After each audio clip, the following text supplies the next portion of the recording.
So we're going to follow the water from there down, and you can see it goes in here and then into this pipe and along down this furrow all the way along here. And in our previous video we showed it coming out of this pipe over here.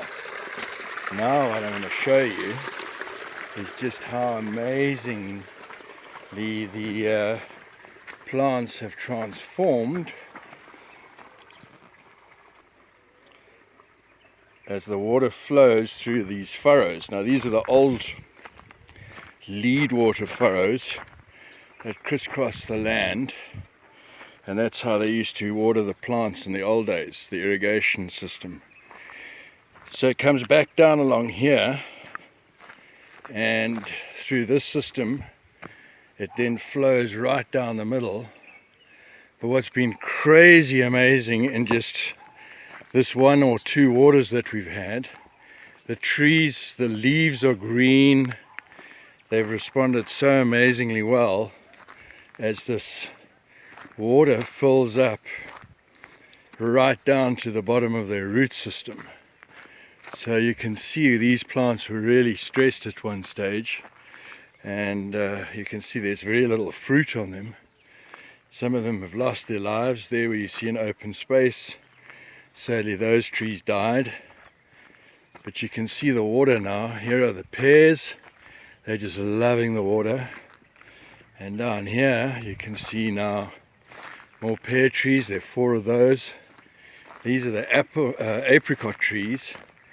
And yeah, again, some of them shows you how stressed out. Lots of leaves are dying, branches are dying. Not much fruit on these guys. There is some fruit on here. If you just have a closer look over there. But you can see the water is just coming all the way down here. The bees at the end of the channel have also started to respond favorably. And the mulberry tree that we've got over here is about to get its first soaking. And the bees which are sitting there underneath the shade of the cactuses, they're also pretty happy. So and the olives, they're just doing so well. Already the leaves are starting to show some life. They're not so stressed, and everything is responding really well.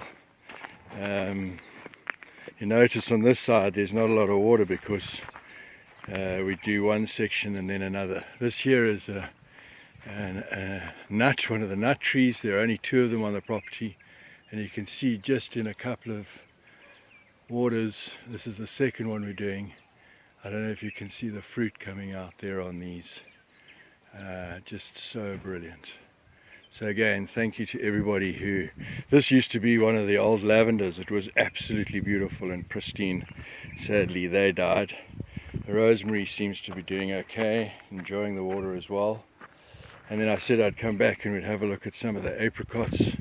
This tree normally would be full to the brim, and you can see a couple of the apricots over here.